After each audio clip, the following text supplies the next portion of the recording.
Hi folks, hope you're doing well. It's 9:30 p.m. on the 19th of August 2020. Just a quick video just to bring a number of the points I made about Man United together. I did make some points in one I did earlier about Man on Fire. I mentioned about the church and used football as an example of that. So there's a number of people who probably wouldn't watch that one because it doesn't mention Man United. So basically in that one, what I said there is if the fans want the club to change direction or to take the football side up more seriously, then really what they need to do is get together, buy all the season tickets, go to the matches, stay for 5-10 minutes, then leave. Then just walk out. Do that week in, week out, for the whole of the season, even 2 seasons. Keep on doing it. If necessary, season 2, have a whole different group of fans do exactly the same. So in season 1, you recruit a lot more fans, another 60, 70,000 fans to do the same, to get season tickets, who are going to travel to every match, home and away, and who are going to walk out after 5 to 10 minutes. The problem is that for most fans see it as, but I want to be seen as supporting the club. The players. I want to support the players. Yeah, that's stupidity. The reason why that's stupidity is very, very simple. It's short term. It's short term thinking, and it's thinking mainly about you. The problem is, if you support a club, it should never be about you. It should be about the club. What's best? What can you do for the club? Support the players. If you want to support the players, what you need is for the club to start taking football seriously. That's the best thing for the players. By far the best thing for the players. Because if by your actions Woodward steps away from the football side and they bring in a top director of football, that's going to be massively beneficial to the players. Far more beneficial than you doing nothing and things staying as they are. With having Woodward in charge of the football side when he takes 2 months to make one signing. Sometimes he takes 2 blinking windows to make one signing. Bruno Fernandes should have been signed in last summer. He was signed in January, then the stupidity that, that signing comes out of this summer's transfer budget.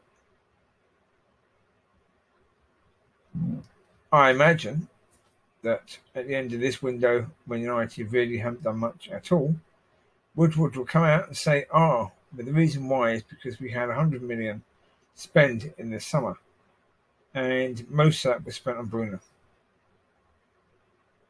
So because we couldn't offload all the players we wanted to offload, we didn't have money to go and buy the other players we wanted. And the thing of it is, again, the reason he will do that, the reason he can do that, and he probably will do that, is because fans are wanting to support the players, wanting to go to matches because I bought a season ticket. I want to go and watch all the matches. I want to stay for the whole thing. I don't want to leave after 10 minutes. I've got to travel all the way there. I'm not going to do that. That's what you're going to get out of fans. That's why Liverpool took 30 years. Because fans weren't willing to hold the club accountable. They just weren't willing to do that.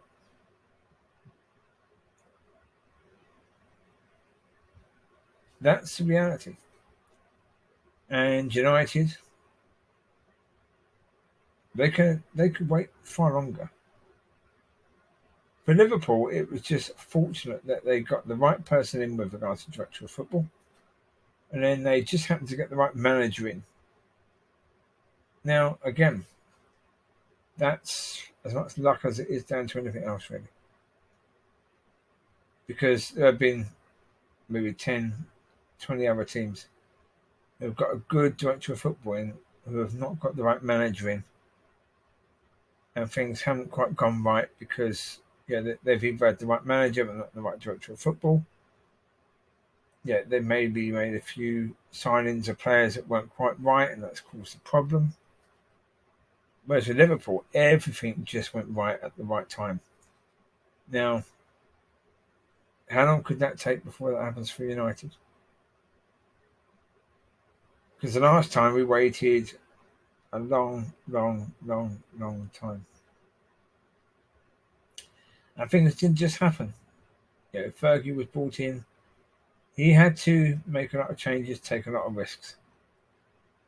And it just so happened because the board were trying to be loyal to managers before Fergie, that Fergie was given a bit of extra time. There were points where Fergie could easily have been fired. It wasn't.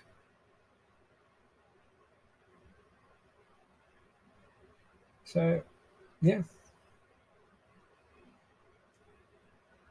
the end, it is what it is. How long are the fans willing to wait until their club is challenging? Because you listen to fans, they talk about until the club is at its rightful place again. There is no rightful place. That's the truth of the matter. There is no rightful place for Manchester United Football Club to be. Is there a rightful place in the Premier League? Not necessarily. They could easily get relegated. At some point, they've been relegated before. Yes, United is one of the richest clubs in the world, but that's because they focus on money. They have money men in charge who are very good at making money. So they focus on money. The thing of it is, they're not football men. And at the moment, there seems to be no clear signs that the Glazers are wanting to make any changes in that way. That the Glazers actually want to move Woodward out and to stop him being part of the football side and bring in the right person to manage the football side. They don't seem to be interested in that. I mean, we have to look at it from this point of view. Realise, we get it all the time. Mark Goldbridge says it all the time. That Ollie is an inexperienced manager who's learning the job as he goes. Right? This is Manchester United Football Club. They've got a manager who is basically a YTS manager at the richest club in the world, or one of the richest clubs in the world. So you're willing to get behind Ollie, but you think the club should be in its rightful place. How do you think you're going to get there when you're willing to support the club hiring a YTS manager with YTS coaches to focus their transfers on British players, even though they're going to be a lot more expensive? I mean, put it this way, Bruno Fernandes, had he been British, how much would he have cost? You can at least double the fee. At least double. Grealish is nowhere near as good as Bruno. Nowhere near. And yet his fee is rated at 80 million. Far higher than that of Bruno's. So it seems a bit poor that the club is going down that avenue of looking at British players. Seems a bit ridiculous since they've got a limited budget. If you haven't got a limited budget for your transfers and you're going to make sure you get the right players in and enough players in to make a difference, you can actually fight for the championship, but then fine. If you want to focus your attention on British players and you want to bring 4 of them in who are the top British players, go for it. But if you've got a limited budget, then you're being a bit stupid doing that way. And fans supporting that, again, is fans just, I don't know. You want to be seen as a supporter of your club. So really, pretty much whatever your club does, you want to be seen as a supporter.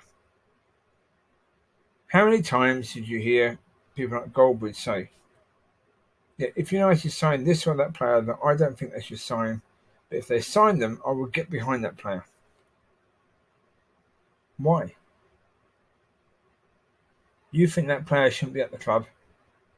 What are you doing getting behind United to sign that player and that player once the transfer window is over? You should be protesting United. Saying, what are you doing buying this player?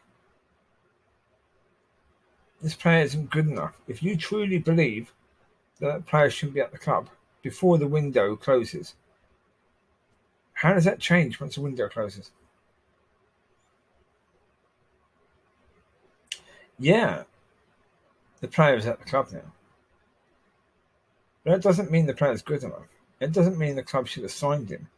It doesn't mean that you suddenly start applauding the club for signing that player, even though you originally were saying wrong signing, bad news. I mean, we're now looking at Wan-Bissaka. Is he the right person to play right back at a high level? Because he is awful going forwards, really. That's what people are saying. I mean, I would say he's not awful going forwards. He's not actually that bad. He does occasionally put a good ball in. He's had a few assists this season. So he's not awful. Yeah. I wouldn't say he's nowhere near brilliant going forwards, but he's not awful. He can improve. There is a lot of room for improvement there, and he can improve, especially as you've got good attack-minded players and Ollie as a good attack-minded manager. There's no reason why he can't improve in that way. But already people are saying, is he the right person? Maguire, is he the right centre-back? Because he's slow. Because his decision-making seems a bit poor. There's all these different reasons why people are alarming now about these players signed in the summer that were fantastic signings in. People are now saying, not sure now. So there you go. That's the thing with it. You have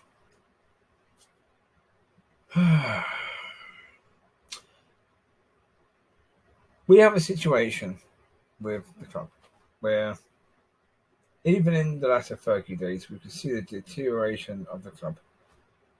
The players are Cleverly, Welbeck, Gibson, Anderson. I mean, there's more. That's just 4. But these were players that were playing regularly for the club, and they shouldn't have been. They were nowhere near good enough. Nowhere near good enough. Yet they were playing regularly. They were being relied upon because the Glazers weren't spending money. They weren't bringing in enough players. So the squad was getting thin. It was certainly getting thin with regards to quality. We could see that. We could see that Giggs was coming towards the end of his career, and yet there was no effort whatsoever to replace him. Scholes, Vidic, Evra, Rio, Van Persie, Rooney as well. And there was no efforts whatsoever at the club to replace those players. When Keane left, they didn't replace him. When Ronaldo left, they didn't really replace him. When Tevez went, what did they do? Did they replace him? No. No, they didn't. We can see right back to that point that it's been going downhill for a long, long time, this club. A lot of it does coincide with the Glazers, and it would. Of course it would. We've got owners who took out massive loans of, I think, around about £400 million, and then stuck those loans onto the club. For the club to pay off as the club's debts. So the Glazers walked away with all those shares that it didn't even pay for. And again, what did the fans do? Some fans did protest. But as a whole, no. So you've got to say, for those fans who didn't protest as a whole, they deserve to wait 30 years. They really do. All those fans who, refuse to do whatever is necessary to get the management and the owners to take the football side seriously, they deserve to wait 30, 40, 50 years.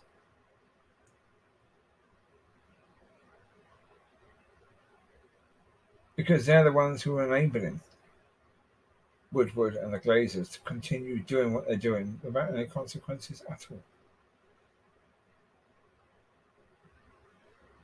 So, that's the reality of the situation, isn't it, really?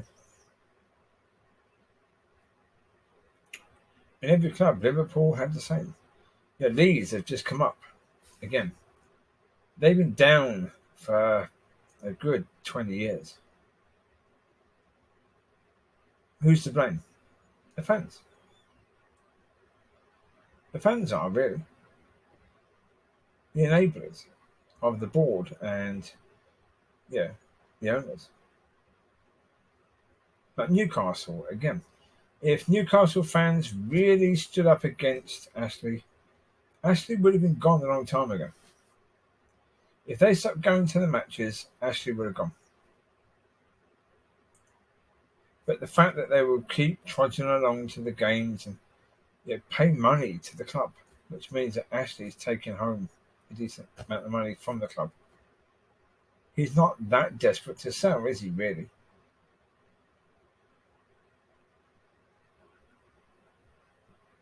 The fans are always the ones who drag their teams down. They're never the ones that raise the teams up. It seems you either have to have a fantastic manager and so many other things to fall in place, none of which are fans. The fans will cheer. Most fans will cheer their team whatever blinking happens. Whether they're fall from bottom, just avoiding relegation. On the last day they avoid relegation, fans cheer as if they've won the flipping Champions League.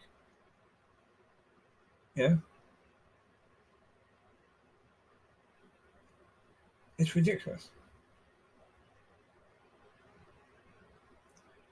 Because if this club is going to be taken seriously, they do need a manager who is experienced. They don't need a YTS manager. They don't need YTS coaches. They need the best coaches. They need the best manager. They need people who run in the football side to be the best at running football. Let the people that are good at money run the money side. Let them do that. If you're going to run the club as a business, run it as a business, but run it properly as a business. We're bringing the right people in to run the different sectors of the business, because football is a different sector of Man United to the money side. But the money side is still a valid sector that needs to be run properly. And really, the people in charge of the club right now are fantastic at running the money side. So go on, you go and do that. That's what you're good at. Football side, leave that. That's nothing to do with you anymore. It shouldn't be. It should be that's walked away now. Bye-bye. You're not doing that anymore. That's the way it should be. That's not the way it is.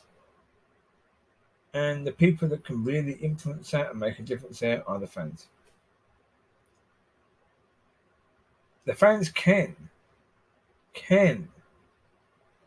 cause a club to change and go in the right direction. They can.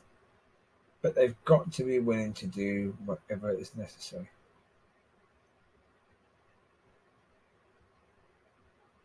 but I don't think fans will. I don't think any fans will. I really, really don't. It's like the one I made earlier talking about Man on Fire. I used football with regards to the church and saying the church is very similar. You've got a congregation in the church, and the congregation in the church has to want to be held accountable to get the right leaders in, to run the church. And the right leaders are going to hold you accountable. But if you don't want to be held accountable, you're going to have the wrong leaders in charge, because that's who you're going to want in charge, because they never hold you accountable. So the church won't get right unless you get the right leadership in place. And only the congregation can do anything about that. If they keep backing and supporting the wrong sort of leaders, nothing will change. And it's exactly the same with football. If you keep on supporting and backing the wrong decisions, then those decisions will keep on happening the way they are. They won't change.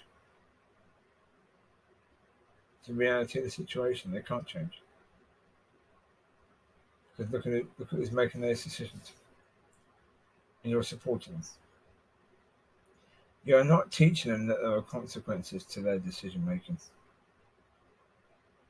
And so, if there are no consequences, why should they make different decisions? The decisions they're making are good for them. Yeah, the Glazers take home tons of money from the club. The club makes money. Yeah, Woodward has a job for life, really. Yeah, the other money people, they're happy. They keep on getting bonuses. Shareholders are happy. They're making money. Why should they care? The only ones who really care about the football side really are the fans. These other people aren't going to make any changes without the fans pushing them to do so.